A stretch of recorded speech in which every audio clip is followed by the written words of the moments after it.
Good afternoon, English 10. Happy Sunday. I wanted to go ahead and post our video for this week.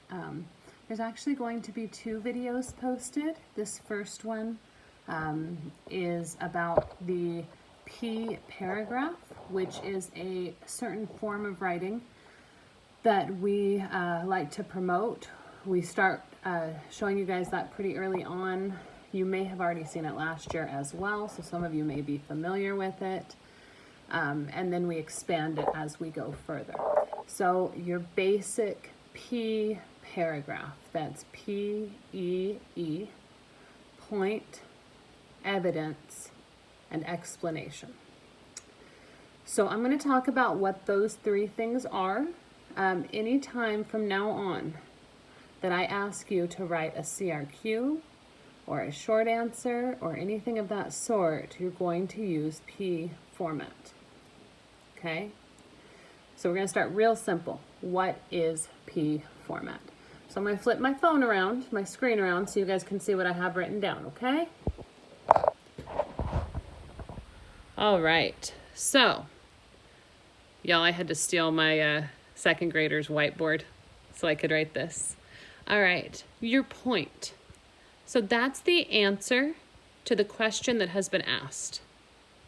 Your evidence is either a quote or a personal experience. And your explanation is how your evidence proves your point. So your point answers your question. Your evidence is either a quote or a personal experience. And then your explanation is how your evidence proves your point. Now remember, I'm not gonna leave that up forever because you can keep coming back to this video if you need clarification, which is kind of cool. I like the fact that you guys can come back to these videos later on. So if you have an assignment and I ask you to do a CRQ, a constructed response question, and I say make it a P format, you guys can just come right back to this video and be like, I forgot what that third E was, and you can come right back. So I do want to talk about what is a point, what is your evidence, and what is your explanation. So your point is going to be an answer to the question. So if I were to ask you a question like, who is the greatest NBA team of all time? Okay, your point would just be your answer. The greatest NBA team of all time is, in my opinion, Boston Celtics. That's because I'm a Celtics fan. You guys probably didn't know that yet because you haven't been into my classroom to see all of the stuff I have up.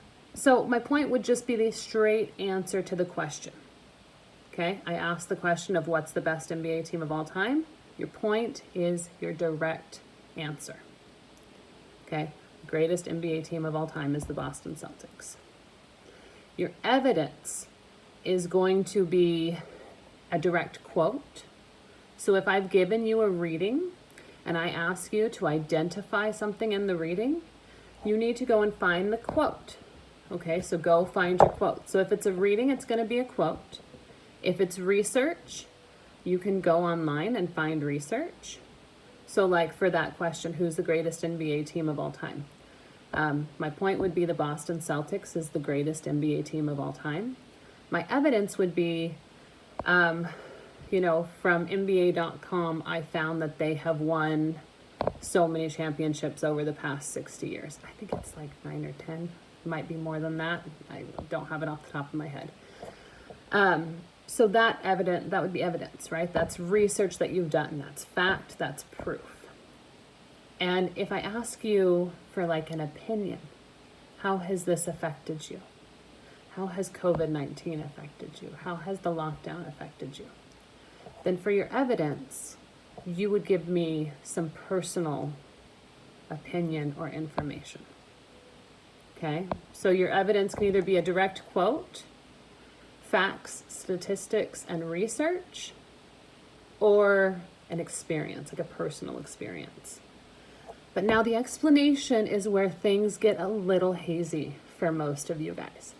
And the reason why the explanation gets hazy is because you guys don't quite get, like, what do you mean by explain? I already answered it, and I already gave you a quote. I already supported my answer. So what else do you want?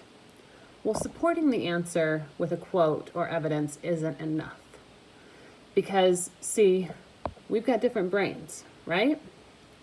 So whatever quote you picked, whatever evidence you supplied, I don't necessarily know what you meant by that. Okay? Unless I was a little worm that could crawl into your brain and figure out how your brain is working, I don't know what you mean. I think I can usually kind of see where you're going, but that's up to you to explain to me why you picked that quote. You have to explain to me why you picked that piece of evidence. And that's the explanation. So your point is your direct answer. The point doesn't have to be long or complicated.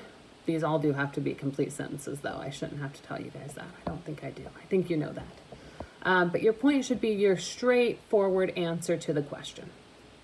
Your evidence is your statistics, your quotations, direct quotations, anything that like can prove your point, you think supports the point you made. And then your explanation, that's the part that can be longer. It can even be more than one sentence, because that's where you're explaining to me what that evidence means to you. Why does that evidence that you chose support your point? Okay, I hope that's pretty clear. I will get on Monday. When we get on Monday, the first thing I'll have you guys do is come on and watch these videos. And then I'll take some questions. And again, you guys have constant access to these. You can come back to these videos and watch them whenever you need them. I think even once we go back to the classroom, I'll still leave these videos, these videos up and this page active. So you guys can still come back and get these little mini lectures when you need them. Okay? So this is the first video for today. P, paragraphs, and what that means. That's point, evidence, explanation. And we're going to do some writing practice this week where I will start requiring this format. Okay? So I'm going to upload this one, and then you guys can watch for the next one, okay?